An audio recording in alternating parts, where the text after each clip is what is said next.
여러분, 지금 당장 세계 지도를 한번 머릿속에 떠올려 보시겠습니까?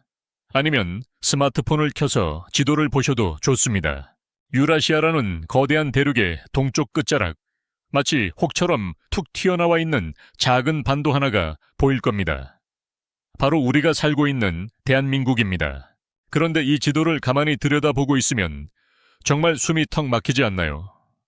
위로는 핵무기를 손에 쥔 채 예측 불가능한 행보를 보이는 북한이 가로막고 있고, 그 뒤로는 거대한 덩치의 중국과 러시아가 버티고 있습니다. 옆을 보면 세계 3위의 경제 대국이자 해군 강국인 일본이 있죠.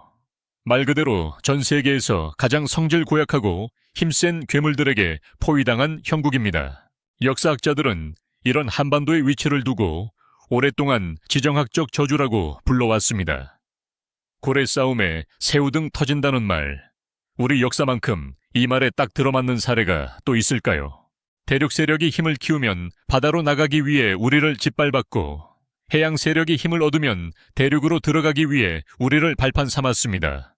수천 번의 침략, 식민 지배, 그리고 동족상잔의 비극까지, 이 모든 불행의 근원이 바로 이 땅의 위치 때문이었다는 겁니다. 그런데 말입니다. 지금부터 정말 믿기 힘든 이야기를 해보려고 합니다. 수천 년 동안 우리를 괴롭혀온 이 끔찍한 지정학적 저주가 21세기 들어서 갑자기 대한민국을 전 세계 그 누구도 함부로 건드릴 수 없는 태평양의 열쇠이자 축복으로 바꾸어 놓았다는 사실입니다. 어떻게 이런 일이 가능했을까요?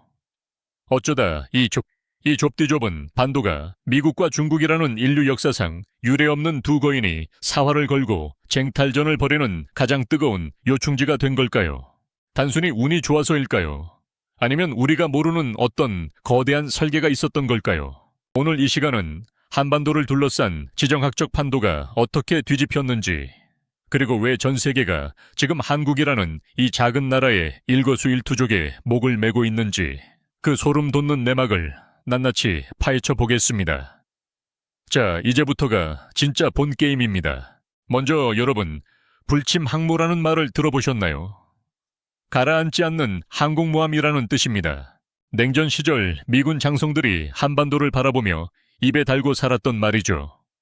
하지만 당시의 불침항모는 사실 총알바디에 가까운 개념이었습니다. 소련의 남하를 막기 위해 잠시 시간을 벌어주는 소모품 같은 존재였죠.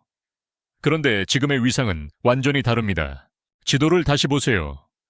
중국이 태평양으로 진출하기 위해 반드시 거쳐야 하는 문턱이 어디입니까? 바로 서해와 남해입니다. 한국은 중국의 턱 밑에 들이댄 아주 날카로운 단검과 같은 위치에 있습니다. 상상해보세요. 중국이 대만을 침공하거나 태평양 패권을 잡으려고 움직일 때 바로 옆 동네인 평택과 오산에 세계 최강의 미군 기지가 버티고 있다는 게 중국 입장에서는 얼마나 미칠 노릇이겠습니까? 평택의 캠프 험프리스는 미군의 해외 기지 중 세계 최대 규모입니다. 이건 그냥 기지가 아닙니다. 하나의 거대한 도시이자 중국의 심장부를 언제든 타격할 수 있는 거대한 미사일 기지나 다름없죠. 중국이 산둥반도에서 항공모함을 띄우면 우리 서해안의 레이더망에 파리 한 마리까지 다 잡힙니다. 미국 입장에서는 한국이라는 이 땅이 없으면 태평양 방어선이 통째로 수천 킬로미터 뒤로 밀려나 하와이 앞바다까지 후퇴해야 할지도 모릅니다. 그러니까 이제는 한국이 미국에 매달리는 게 아니라 미국이 태평양 패권을 유지하기 위해 한국을 절대 놓칠 수 없는 상황이 된 겁니다. 하지만 여러분, 단순히 땅의 위치가 좋다고 해서 이런 대우를 받는 걸까요?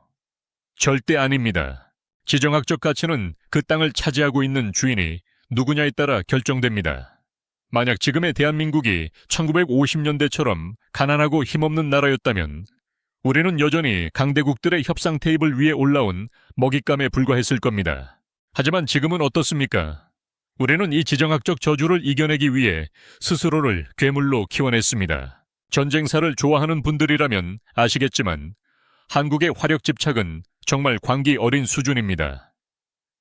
좁은 땅덩어리에 세계 최고 수준의 밀도를 자랑하는 포병 전력, 그리고 스탈링그라드 싸대기 갈길 정도의 아파트 지옥으로 무장한 도심 방어력은 침략자들에게 지옥을 선사하기에 충분합니다. 서울로 진입하려는 적군은 수만 개의 아파트 베란다 하나하나를 요새로 상대해야 합니다.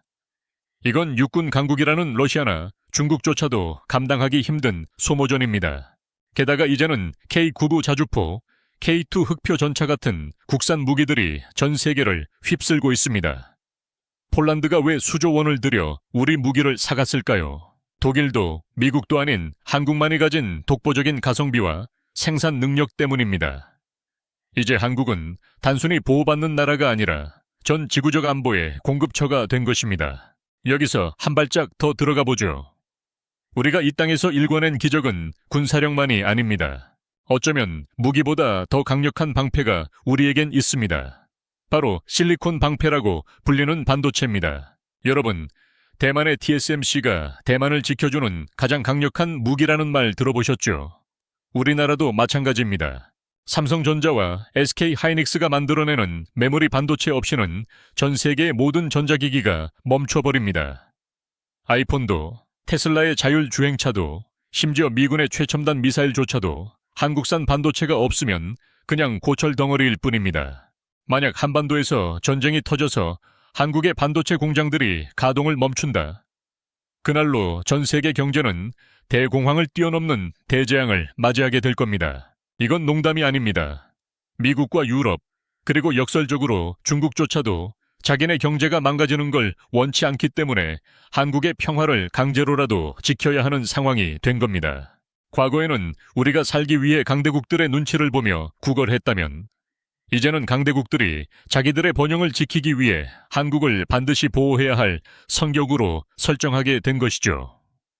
지독한 지정학적 저주가 우리가 만들어낸 기술력과 결합하면서 세상에서 가장 강력한 안보 보증수표로 변한 순간입니다. 자, 그런데 여기서 끝일까요? 어림도 없습니다. 이제는 눈에 보이지 않는 힘, 즉 소프트 파워가 우리의 지정학적 위상을 한 단계 더 끌어올리고 있습니다. 여러분, 한번 생각해 보세요. 옛날 외국인들에게 한국은 그저 전쟁이 났던 나라, 가난한 나라였습니다. 하지만 지금은 어떻습니까? BTS가 노래하고 블랙핑크가 춤추며 오징어 게임과 기생충이 전 세계인의 감성을 흔드는 나라입니다. 이게 단순히 연예인들이 잘나서 좋은 걸까요? 아닙니다. 이건 국가의 매력 자본입니다. 전 세계 수억 명의 젊은이가 한국의 문화를 사랑하고 한국어를 배우며 한국을 동경합니다. 만약 이런 나라에 누군가 미사일을 쏘고 침략을 한다고 가정해 봅시다. 전 세계 여론이 가만히 있을까요?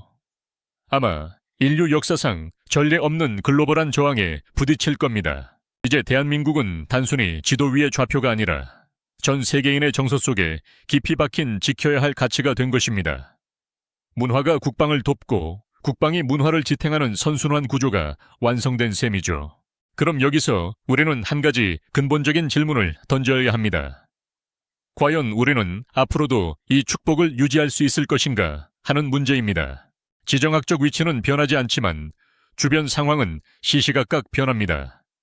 미국과 중국의 갈등은 갈수록 격화되고 있고 북한은 여전히 변수로 남아 있습니다. 우리는 지금 줄타기를 하고 있는 걸까요? 아니면 판을 주도하고 있는 걸까요?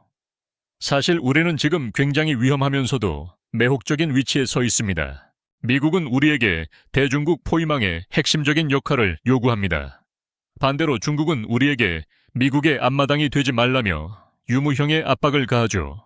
자칫 잘못하면 다시 과거처럼 고래 싸움에 등이 터지는 상황이 올 수도 있습니다. 하지만 과거와 지금의 결정적인 차이는 우리가 선택지를 쥐고 있다는 점입니다. 우리가 어느 쪽으로 기우느냐에 따라 태평양의 패권이 요동칩니다. 이제 우리는 더 이상 누군가의 장기판 위에서 움직이는 말이 아닙니다. 판의 흐름을 바꾸고 때로는 판 자체를 흔들 수 있는 플레이어가 된 것입니다. 실제로 최근의 공급망 재편 과정을 보세요. 미국은 반도체 동맹인 칩4를 제안하며 한국을 가장 먼저 불렀습니다. 왜일까요? 한국 없이는 중국을 고립시킬 수도 첨단 기술의 주도권을 잡을 수도 없기 때문입니다. 동시에 우리는 중국과의 경제적 연결고리도 완전히 끊지 않으며 실리를 챙기고 있습니다. 우리랑 등지고 싶어? 그럼 너희 나라 경제도 무사하지 못할 걸 이라는 무언의 메시지를 던질 수 있는 체급이 된 겁니다. 정말 대단하지 않나요? 70년 전 전쟁의 폐허 속에서 구호물자를 기다리던 그 가난한 나라가 이제는 세계 패권의 향방을 결정하는 킹메이커가 되었다는 사실이 말입니다. 그렇다면 이제 우리는 이 태평양의 열쇠라는 지위를 어떻게 활용해야 할까요? 단순히 두 거물 사이에서 눈치만 보는 것으로는 부족합니다. 우리는 한반도를 넘어 인도 태평양 지역 전체의 평화와 번영을 설계하는 핵심 축으로 거듭나야 합니다. 우리가 가진 민주주의의 가치, 성공적인 경제발전의 경험, 그리고 첨단 기술력을 바탕으로 주변국들을 우리 편으로 끌어들여야 합니다. 지정학적 저주를 축복으로 바꾼 우리의 노하우를 세계와 공유하며 대체 불가능한 국가가 되는 것, 그것이 바로 우리가 나아갈 길입니다. 가끔 이런 생각을 해봅니다. 만약 우리 조상들이 지금의 대한민국을 보신다면 뭐라고 하실까요?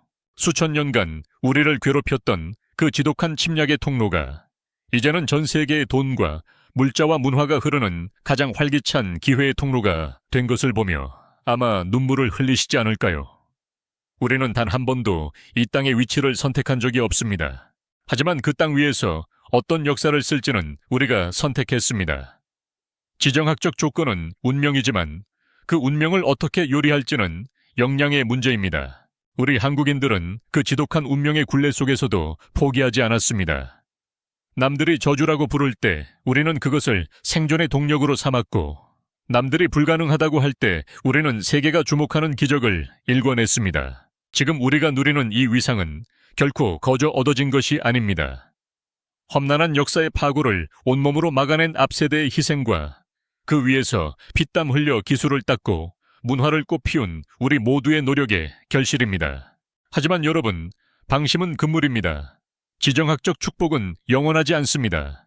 우리가 기술에서 뒤처지거나 내부적으로 분열되거나 국제 정세의 흐름을 읽지 못한다면 언제든 다시 저주의 구렁텅이로 빠질 수 있습니다.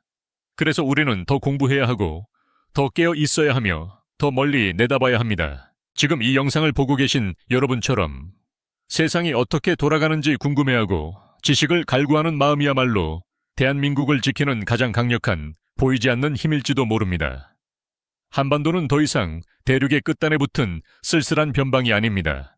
이곳은 태평양이라는 거대한 대양으로 나아가는 문이자 전 세계 첨단 산업의 심장이며 새로운 문화의 발원지입니다.